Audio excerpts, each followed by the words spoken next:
성경을 읽다 보면 제일 먼저 눈에 띄는 1장 1절, 창세기 1장 1절 말씀이 있죠. 뭐라고 써 있죠? 태초에 하나님이 천지를 창조하시니라. 이 말씀 믿겨지면요, 모든 게 다 믿겨져요.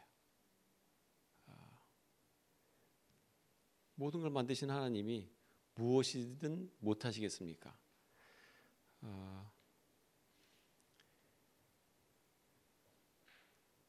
제가 기원 사역을 하게 된 게 저희 개인적으로는 큰 교회 담임 목사 하고 싶었어요. 게다가 제 후원 되시는 또 김창희 원로 목사님이 또 뒤에서 또 빠방하게 저를 또 밀어주고 계셨고, 언젠가 정말 큰 교회 담임 목사로 가겠구나 이런 생각을 하고 있었는데, 하나님은 놀랍게도 하나님의 일을 본인이 하세요. 우리들이 준비한 계획 이것보다는 하나님은 하나님 일을 하게 하시고 그 일에 우리가 감동하고 감격하고 또 은혜를 받게 하십니다. 여러분들도 교회 개척교회 하실 때 이 교회 예수님의 사람들 교회에 오실 때 어떤 생각으로 오셨나요? 우리 담임 목사님도 그 교회 개척하실 때 어떤 생각으로 하셨을까요? 막 엄청나게 큰 꿈 가지고 하셨을 거예요. 근데 있다 보면 하나님이 하나님의 일을 하시는 거예요. 내가 뭔가 계획해서 되는 일들이 어찌 보면 내가 계획했지만 전혀 되지 않는 일들이 더 많다는 걸 느낍니다. 저희 어머니 계획대로라고 한다면 저는 판사이거나 변호사이거나 검사를 하고 있어야 돼요. 저희 아버님 계획이라면 의사가 돼 있어야 돼요. 그러나 그 계획대로 되지 않습니다. 자녀를 키우시거나 본인의 계획을 짜 보셨잖아요. 얼마나 되셨나요? 된 게 없지 않습니까? 제 아들도 공부 잘하길 원하지만 공부 안 해요. 계속 게임만 해요. 눈 뜨면 8시면 눈을 떠요. 그 전에 뜰 때도 있는데 뭐 할까요? PC를 켜고 게임을 합니다. 자기 전까지. 제 계획대로라면 밖에 뛰어나가고 운동하고 축구하고 이걸 원해요. 공부하는 건 좀 별로 바라지 않는데 운동을 했으면 좋겠는데 전혀 운동을 안 해요. 되는 바가 없어요. 근데 벌써 얘가 중학생이 됐어요. 시간이 지나니까 되어가는 일들이 있어요. 여러분을 통해서도 하나님이 그렇게 이끌어 가실 겁니다. 여러분이 이 교회에 있는지 이 교회에 떠나서 있는지 알 수 없어요. 그러나 하나님의 일은 하나님이 하신다는 거죠. 오늘 읽었던 이 누가복음을 보면요, 누가복음의 저자가 누가예요. 누가가 썼다는 게 확실합니다. 근데 누가에 대한 설명을 누가 하냐면 바울이 해요. 골로새서 4장 14절에 보면, 그리고 또 빌레몬서 1장 24절, 디모데후서 4장 11절에 보면 바울은 누가를 이렇게 얘기해요. 그리스식으로 얘기하면 루시오스예요. 루시오스. 보통 그리스식 이름에는 오스가 붙고 로마식 이름에는 우스가 붙어요. 그러니까 로시우스. 이거를 헬라식 발음으로는 누가라고 부르는 거죠. 어느 동네에 살았던 헬라 사람인지는 잘 몰라요. 근데 그리스 태생이라는 걸 알 수 있죠. 그 당시 로마 사람들은요, 다른 피정복 국가들의 백성들은 다 무시해도 그리스 사람들은 무시 못했어요. 왜냐하면 모든 로마의 문화는 그리스를 다 뺏겨왔거든요. 하다못해 신화도 다 뺏겨왔어요. 그래서 다른 나라의 사람들에게는 로마 식민권을 안 주는데 그리스 사람들에게는 로마 식민권을 많이 줘요. 뭐 와서 철학을 가르친다, 아니면 의사를 몇 년 했다 그러면 무조건 시민권을 주는 거예요. 다른 나라 사람 같으면 몇십 년을 그 로마를 봉사하고 돈을 내야 시민권을 얻는데 그리스 사람만은 그렇지 않았다는 얘기죠.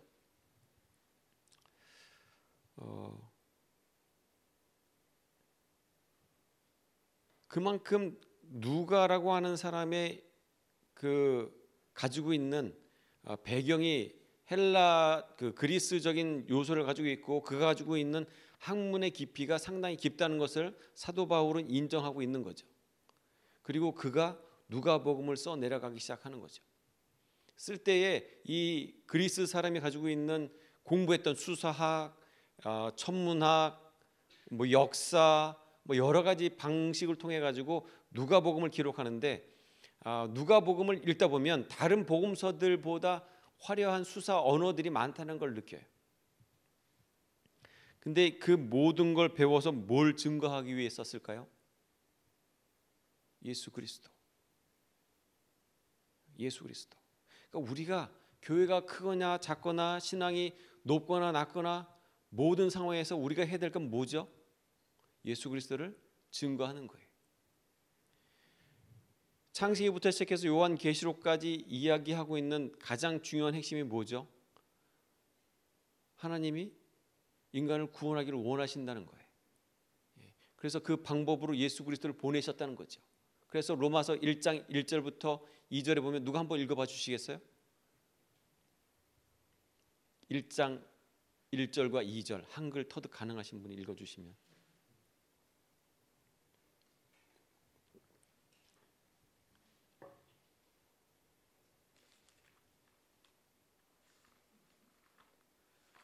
네, 읽어주시겠어요? 누가 좀. 로마서 1장 1, 2절. 그리스도 예수의 종인 나 바울은 부르심을 받아 사도가 되었습니다. 나는 하나님의 복음을 전하기 위하여 따로 세우심을 받았습니다. 이 복음은 하나님께서 예언자들을 통하여 성경에 미리 약속하신 것으로. 그렇죠. 누구에 대한 이야기죠? 예수 그리스도에 관한 이야기. 그러니까 우리들의 이야기는요, 뭐만 나와야 되냐면 예수 그리스도만 나와야 돼요. 그러니까 누가가 이때까지 모든 배웠던 것을 통해서 누가복음을 쓸 때에 무엇을 증거하기 위해서 썼어요? 예수 그리스도. 사도 바울도 그래서 로마서 1장 1, 2절에 선지자로부터 이야기했던 그 메시아인 누구예요? 예수 그리스도를 쓰겠다는 거죠. 창세기 1장에 보면 2장에 보면 하나님의 창조가 있고 인간이 타락하고 범죄한 다음에 하나님이 인간들에게 약속해 주신 게 뭐죠? 너희 후손 가운데 메시아가 등장하겠다. 그러니까 구약에부터 신약까지 흐르고 있는 내용의 약속은 뭐냐면 예수 그리스도를 보내주시겠다. 인간을 구원하시겠다라고 하는 약속이에요. 중간에 뭐 십계명도 있고 무슨 뭐 세계 언약, 뭐 모압 평지 언약 뭐 이런 언약들이 많이 있어요. 그건 뭐 사람들이 말씀을 이해하게 하기 위해서 하나님이 보내주신 어떤 그 그림이지 끝까지 이야기하고 있는 내용들은 아브라함에게도 얘기하고 야곱에게도 얘기하고 다윗에게도 얘기하고 모든 선지자들에게 통해서 얘기하는 모든 이야기가 뭐예요? 예수 그리스도를 얘기하는 거예요. 그러므로 우리 입에서 떨어져서는 안 되는 것은 예수 그리스도예요. 근데 우리는 끝까지 교회 와서 하고 싶은 얘기가 뭐예요? 우리 집값이 이번에 올랐어. 사람들 만나면 어떤 얘기 합니까? 우리 애가 등수가 몇 등이야. 그러니까 예수 그리스도 이야기가 안 나와요. 그저 내가 성공한 이야기, 내가 어떻게 살아왔는지에 대한 이야기만, 성공한 그런 이야기만 하고 싶은 거예요. 거기에 복음이 들어갈 자리가 있나요?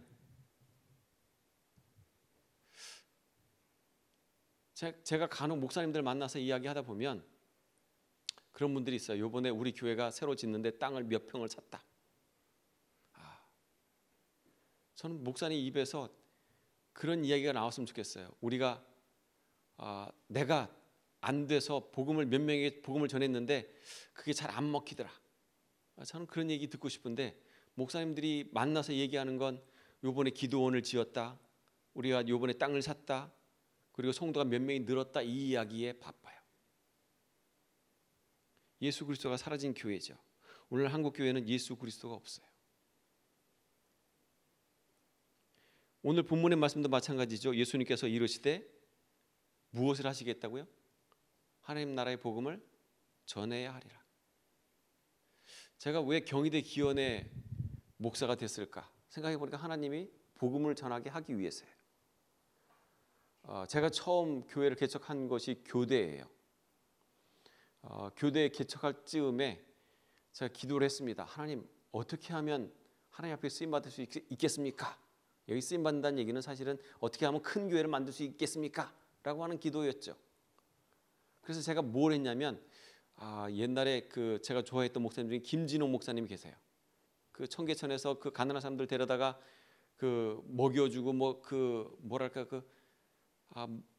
목사면 저렇게 살아야지라고 하는 어떤 지표를 보여준 것 같아요. 그래서 저도 그걸 따라하기 위해서 뭐 했냐면 폐지를 주워봤어요. 예, 폐지를 주워가지고 내가 한번 이 폐지를 팔아가지고 성도들에게 내가 이것 가지고 여러분을 돕습니다, 이 얘기를 하고 싶은 거예요. 예. 그러다가 깡패한테 맞았어요. 돼지가 맞았어요. 예. 뭐 그 중간 얘기는 뭐 엄청나게 많지만 그 아픈 그 맞은 것 때문에 제가 암이 걸렸던 것 같아요. 예. 너무 많이 맞아서. 예. 그러니까 너무 그 면역력이 떨어질 때까지 맞았어요. 예. 그리고 교회 개척을 시작했어요. 그러면서 기도했어요. 하나님, 왜 나한테 이러세요? 왜? 예. 어떻게 하면 좀 쓰임 받을 수 있을까요? 그런데 기도하는 중에 갑자기 하나님이 무슨 생각이 딱 나게 하는 거예요. 성찬식, 너 교회 개척 시작할 때 성찬식 한다고 했으니까 그 성찬식 때 물을 가지고 성찬식을 해라. 예. 저는 생각했죠. 이건 내가 지금 혼자 생각하는 거라고. 하나님 메시지라고 생각지 않았어요. 왜 이런 생각이 들까? 그러다가 내 자신을 합리화시키는 거죠. 그래, 깨끗하게 교회를 시작할 때 깨끗하게 시작한다. 그런 마음으로 포도주가 아닌 물로 해야겠다라고 하는 생각을 가지고 물 가지고 성찬식을 하는데 물이 포도주가 됐어요. 여러분 믿겨지세요? 전 철학과를 졸업했거든요. 이게 전 이성적으로 생각하는 게 훈련되어 있기 때문에 이걸 받아들일 수가 없었어요. 그래서 처음 생각이 무엇이냐면 주전자가 녹이 쓴 거였나? 봤는데 아니에요. 그래서 저는 생각했죠. 아싸! 하나님이 내게 큰 교회를 주시기 위해서 이렇게 새로 시작하시는 교회에 이런 기적으로 주시는가 보다 라고 시작했는데 웬걸요? 교회가 가면 갈수록 어려워요. 지금 와서 생각해 보니까 그 기적이 아니었으면 제가 이 경희대 기원사역을 안 했어요. 도망갔어요. 벌써 여러분 도망가야 되는데 하나님이 이 기적을 봤으니까 넌 떠나면 안 된다라고 하는, 어찌 보면 갈고리 같이 딱 걸어놓은 거예요. 걸어놨어요. 여러분 기적을 보기를 원하지 마세요. 별거 좋은 게 아니더라고요. 예.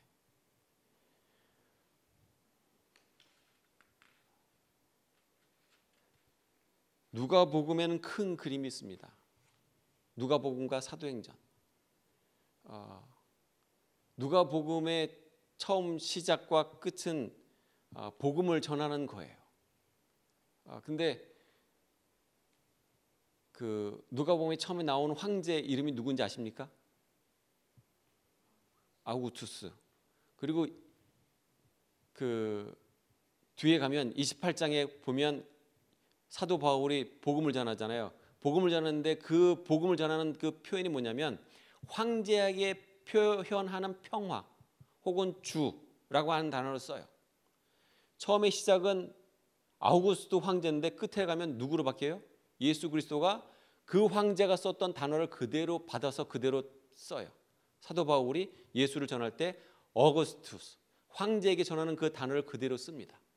그리고 중간에 누가 있냐면 그 백부장 고넬료가 있죠. 고넬료한테 전할 때 고넬료에게 가기 전에 어떤 일이 생기죠? 베드로가 뭘 보죠? 환상을 보죠. 예. 그리고 복음을 전한 다음에 어떤 일이 일어납니까?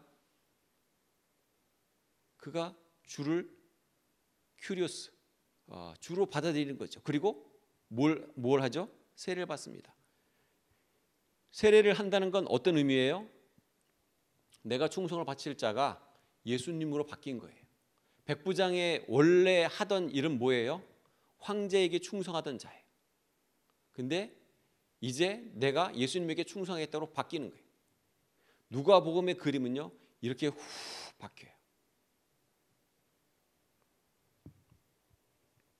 우리의 사명은요, 예수 그리스도를 향해서 가는 게 우리의 사명이지 우리의 성공과 우리의 기쁨을 이야기하는 게 아니에요.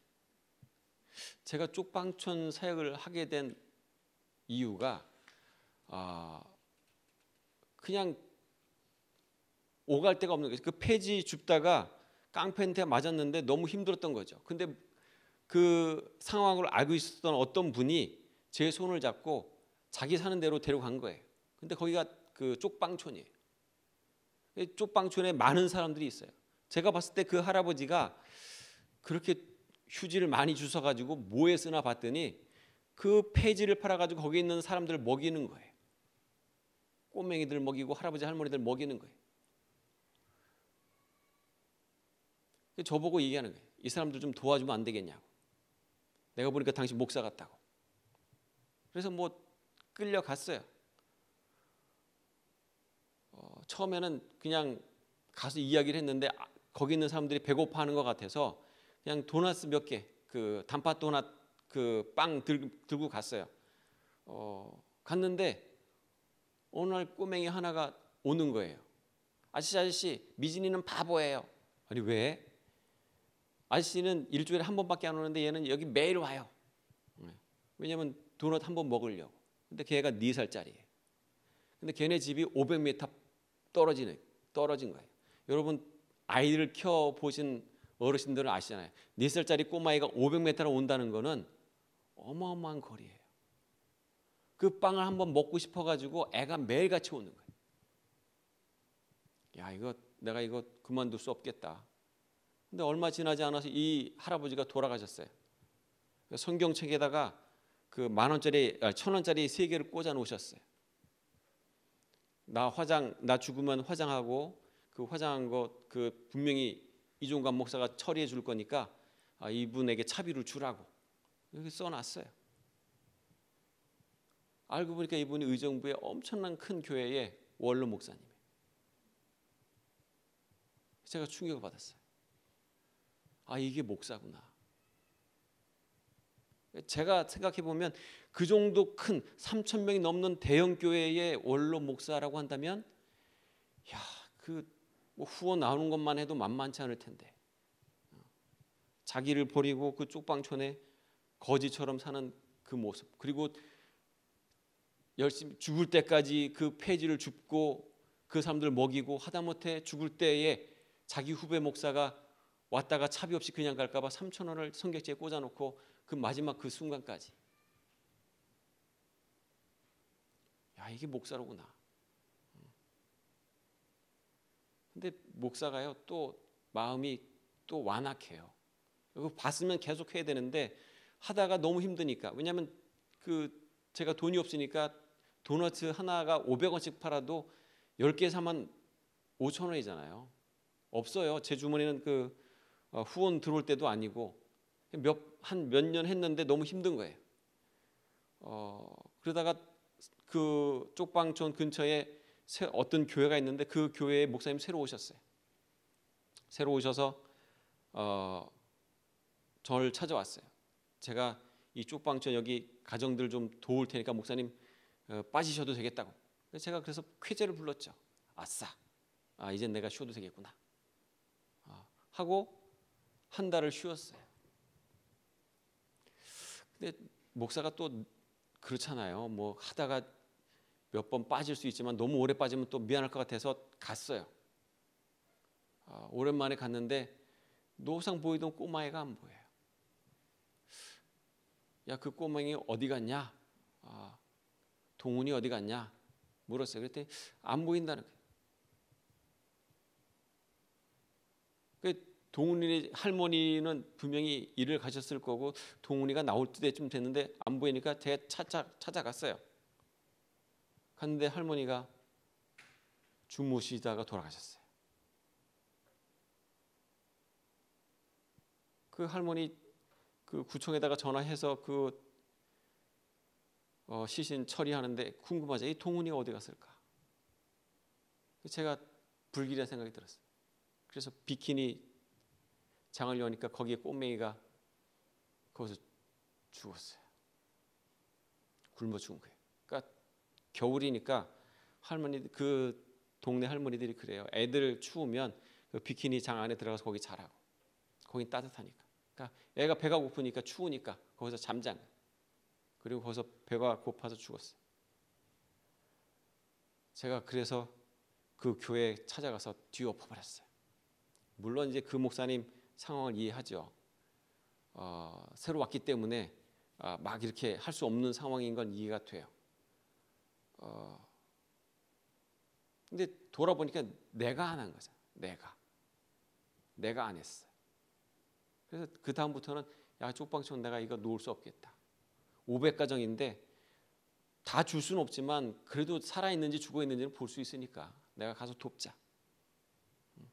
요번에도 그래서 코로나 때문에 그 후원 받아가지고 마스크 한 30개 정도 가지고 쪽방촌 가가지고 이제 다 하나씩 돌려주면서 그 건강 살피고 왔어요. 놓을 수 없는 거죠. 하나님이 왜 나를 보내셨을까? 도망가고 싶은데 하나님이 그 포도주의 기적을 통해 가지고 내가 이 자리를 떠나면 안 된다는 걸 보여주신 거잖아요. 그게 또 목사가 할 일이잖아요. 또 사람들이 묻죠. 그 이종관 목사님은 경희대 캠퍼스에서 무슨 사역하냐고. 저는 뭐 크게 하는 것 같지는 않아요. 그냥 앉아 있으면 사람들이 찾아와요. 특별히 그 선교지로 가신 선교사님들이 학생들을 경희대로 보내면 맡길 데가 없잖아요. 그럼 저를 찾아가라고 얘기해요. 그러니까 선교지에서 보낸 학생들이 똑똑하잖아요. 근데 미국 갈 수 있는 돈은 안 되니까 한국에 보냈어요. 그 한국에 또 아는 사람이 있으니까 좀 맡겨서 뭔가 좀 후원을 받고 싶었던 거죠. 그 아이들을 키워달라고. 근데 뭐 제가 돈이 없잖아요. 할 수 있는 방법은 주변에 있는 교회들에게 이런 애들이 있으니까 좀 도와달라고. 근데 잘 안 도와주죠. 예. 그래서 몇 번을 때려치고 싶었어요. 근데 또 그 포도주의 기적이 또 저를 잡는 거죠. 버티면 뭔가 되겠지. 예, 버티면 뭐가 되겠지. 그래서 제가 할 수 있는 게 뭐냐면 쌀을 얻어다가 라면을 얻어다가 옥수수 가루를 얻어다가 그 학생들에게 주는 거예요. 감사하게도 경희대 근처에는 그런 학생들을 도울 수 있게 교회들이 또 오픈을 해주시더라고요. 또 제가 경희대 기원 목사를 1996년부터 지금까지 해왔으니까 담임 목사님들 여러 번 바뀌었어도 그 아시는 목사님들이 계시잖아요. 예. 그러니까 계속 후원해 주시는 거예요. 그런 부분들. 저를 돈을 안 줘도 물건을 주면 어디로 간다는 걸 다 아시니까. 그러니까 성복중앙교회에서 반찬 주면 반찬 학생들에 갖다 주고, 산조연교회에서 쌀 갖다 주면 쌀 갖다 주고, 어느 교회에서 뭐 밀가루 갖다 주면 밀가루 갖다 주고, 뭐 이 일을 하는 거예요. 그러니까 제가 하는 거는 없어요. 근데 그 일들을 통해서 하나님 역사하시는 게 뭐냐면 요번에 베트남 학생을 한 2년 전에 우연히 만났어요. 여러분 베트남에 복음 전하기가 쉬울까요? 어떻게 생각하세요? 정말 어려워요. 그러니까 베트남에서 선교하셨던 많은 목사님들이 선교사님들이 빨리 돌아오시는데 베트남이 사람들이 착한 것 같은데 착한데 안 믿어요. 예. 이 공산주의 사회이고 사회주의 국가예요. 그리고 이 5호 담당제 마냥 이렇게 서로가 감시하는 체제가 있는 것 같아요. 예. 경희대에도 여러 학생들이 왔는데 복음을 전하면 안 받아들여요. 예. 교회 오겠다고 얘기하고 안 오거든요. 예. 근데 우연히 저희 집 밑에 그 세븐일레븐이 있는데 거기에 학생 하나가 있어요. 그 알바를 뛰는데 베트남 학생이에요. 그 제가 무슨 과냐? 그 한국어과라는 거예요. 한국어 하기 어렵지? 그러면 힘들다는 거예요. 내가 조금 도와줄게. 예, 그럼 조금 도와줬어요. 근데 이 친구가 축구를 좋아해요. 예, 근데 축구는 혼자 안 하잖아요. 그러니까 베트남 애들 다 모아가지고 또 베트남 애들은 태국 애들 이겨야 되거든요. 예. 그러니까 태국 애들이랑 항상 축구를 하는데 제가 태국 학생들한테 후원하지 않고 베트남 학생들한테 그 포카리 스웨트를 1인당 그 큰 거 있잖아요. 2리터짜리 그걸 하나씩 다 먹여줬어요. 그리고 그 중에 하나가 공안인 게 제가 확실하게 느껴지는 아이가 있어요. 그에게는 풀 세트로 모자부터 시작해가지고 신발까지 싹 사줬어요. 그랬더니 애가 감동을 받은 거예요. 근데 어느 날 그 포카리 스위트 먹다가 저한테 묻는 거예요. 그 선생님은 뭐 하시냐고. 난 목사라고. 근데 내가 하는 목사들과는 선생님은 다르다고. 자기네들한테 계속 복음을 전하는데 귀찮은데 선생님은 왜 복음을 안 전하냐고.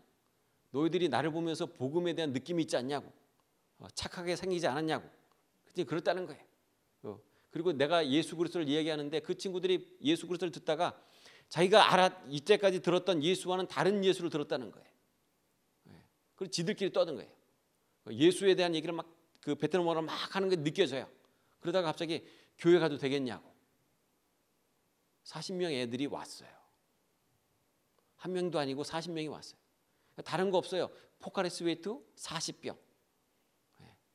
이게 그들을 바꿔놨어요. 근데 제가 그 자리에 없었으면 그런 일이 일어나지 않죠. 경희대 기현 지도 목사가 아니었으면 그런 일이 일어나지 않죠. 하나님이 저에게 그 자리를 떠나지 않게 하시려고 했던 이유와 목적들이 있는 거죠. 아까도 목사님 얘기했지만 저 힘들게 살거든요. 먹고 사는 게 빡빡해요. 그래서 기도하죠. 하나님, 어느 목사님은 기도하면 뭐 교회 건물 땅 사준다고 얘기하는데 저는 제가 노동해가지고 얘네들 먹여야 됩니다. 하나님 왜 그러세요? 근데 그거 이외에 하나님의 역사하시는 일들이 어마어마한 게 느껴지는 거예요. 어떤 나라라고 제가 얘기하지 못하는데 이 나라는 제가 이 인터넷 방송으로 나가니까 그 나라 얘기를 못하는데 C국이 있어요. C국에 그 제가 한국어를 그 박사과정까지 도와주는 그 교수가 셋이 있어요. 근데 그 B 대학에 교수로 3명이 한꺼번에 다 가게 됐어요. 근데 그 나라에서 갑자기 선교사를 다 쫓아내는 정책이 시작됐어요. 그래서 선교사들이 다 쫓겨나가지고 크리스찬 학생들이 크리스찬도 아니죠. 처음에 복음을 듣던 이제 몇몇 학생들이 선교사님 다 쫓겨나니까 간사님들이 누구 교수 찾아가가지고 그분들이 이제 크리스찬인 걸 아니까 저한테 선교 공부하고 왔다는 걸 아니까 그분이랑 같이 한번 모임을 만들어 봐라. 근데 그분이 그 B 대학에 그러면 우리가 여기다가 교회를 세우자. 이 사회주의 국가인데 거기다 그 대학교 안에다가 교회를 세워버린 거예요. 그 나라의 최고의 엘리트들만 모이는 그 대학이 교회가 세워진 거예요. 선교사를 쫓아냈는데 오히려 거기에 교회가 세워졌어요. 근데 첫 개척 예배를 드릴 때 그 학교에서 못 드리니까 제가 다른 곳에 가서 개척 예배를 드렸는데 몇 명이 모였을까요? 몇 명이 모이면 개척 교회가 될까요? 600명 모였어요.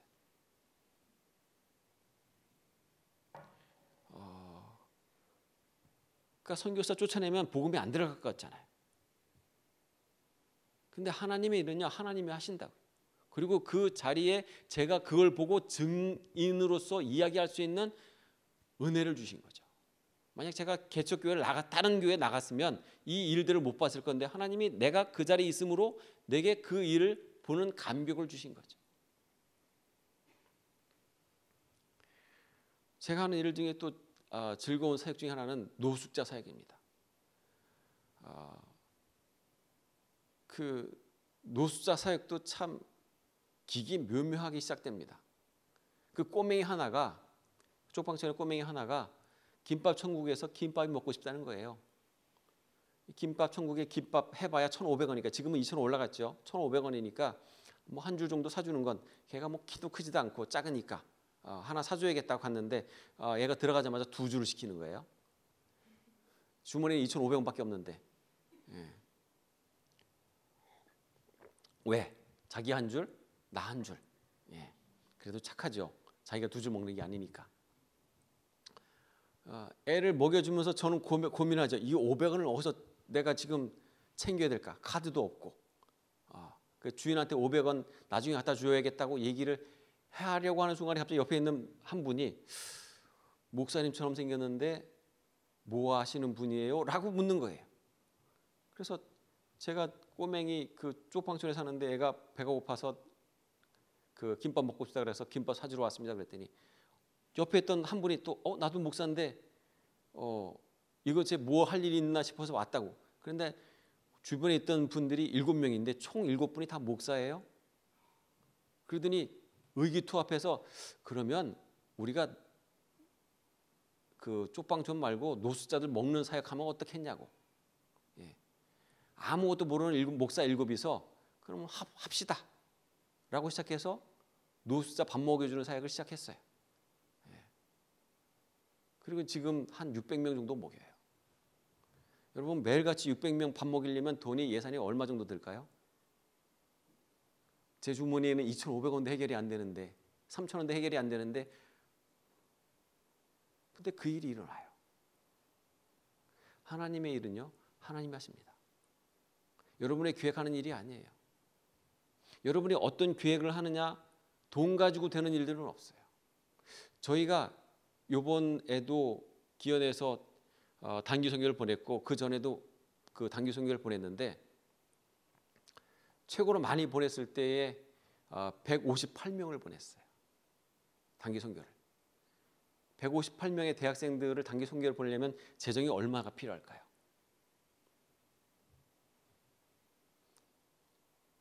목사님 어떻게 보내실 수 있겠어요? 교회 재정으로? 한 10년 재정해야 한 번 보낼 거예요. 근데 저희는 재정이 없어요.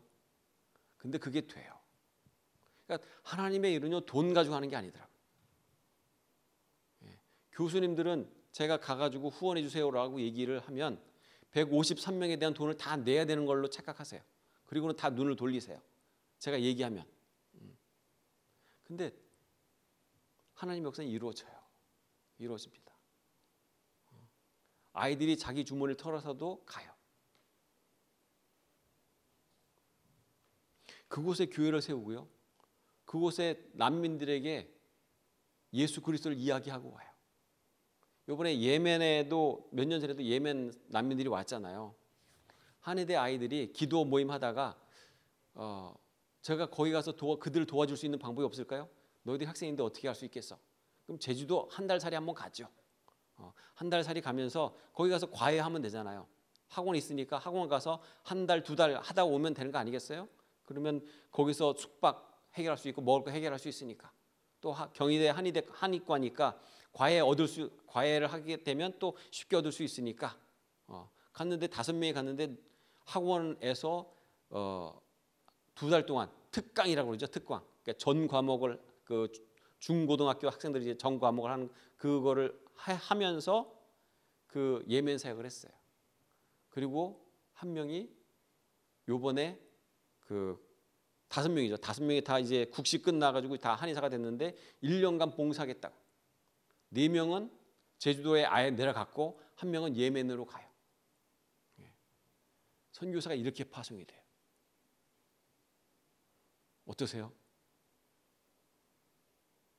목사님 전에 계셨던 교회가 이렇게 할 수 있을까요?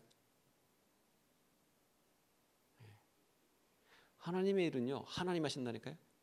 돈 가지고 하는 게 아니라 하나님이 하신다는 사실을 믿고 따라가면 그걸 보게 되는 거예요. 여러분 뭔가 하려고 너무 의지하지 마세요. 돈에 의지하지 마세요. 하나님은 하나님의 일을 하나님 스스로 하십니다. 요번에 경희대 기원에서 그 CCC죠. 저희가 예배드리는 공간인데 저를 찾아왔어요. 목사님, 저희가 이제 예배드리는 공간을 그 리모델링 해야 되는데 돈이 없어요. 목사님 좀 후원해 주세요. 없죠. 없어요. 근데 오케이 라고 얘기해요. 왜요? 하나님이 하실 거니까. 하나님이 하실 거니까. 예. 안 됐을까요? 됐을까요? 아직 몰라요. 예. 근데 전 될 거라고 확실해요. 하다못해 안 되면 애들이 저한테 일거리를 가져올 거예요. 목사님 이 일을 하시면, 이 알바를 하시면 한 50만 원 알바가 된대요. 예. 남들은 기도하면 돈이 오는데 저는 기도하면 일이 와요. 예. 근데 이게 하나님이 하시는 일이에요. 예. 아까도 말씀하셨지만 제가 아프니까 아픈 사람에게 복음을 전하러 갈 수 있어요. 예. 암이니까 암 환자들이 처음에 제가 가면요, 네가 뭐냐라고 얘기하는데, 항암 이번에 이 목사님 항암 4차 이상 들어가시는데 재발하신 거예요. 그러면 눈이 확 바뀌어요. 재발했다는 얘기는 뭐예요? 암이 한번 나았다는 거잖아요. 어떻게 하면 암이 나을 수 있는지 기도해 달라. 같이 울고 같이 아파하는 거예요. 왜 내가 어려우냐? 하나님의 일을 하기 위해서. 아까도 말씀드렸지만 그 포도주 삭감만 아니었으면 저는 도망갔어요. 이미 도망갔어요.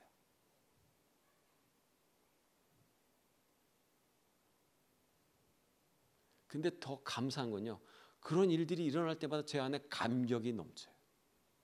하나님 정말 살아계시는구나. 하나님 정말 역사하시는구나. 저는 간절히 바라는 건요, 예수님의 사람들 교회가 하나님의 일을 목도하는 교회가 됐으면 좋겠어요. 돈 가지고 하나님의 일을 하는 교회가 아니라 하나님이 일하시는 것을 증거하는 그런 교회가 됐으면 좋겠어요. 크기, 사이즈 뭐 중요하지 않죠. 그 교회가 살아있는 건 제가 이중관 목사가 살아서 넘치는 이 삶의 가치를 느끼는 그건 뭐냐면 하나님이 살아 역사한다는 걸 보니까 제가 살아있는 느낌이 있는 거예요. 여러분도 그렇게 되길 원합니다. 내가 여기 왜 이 교회에 있는지, 이 교회의 가치가 무엇인지 그걸 깨달았으면 좋겠어요. 그런 은혜가 있기를 정말 주님의 이름으로 간절히 축원합니다.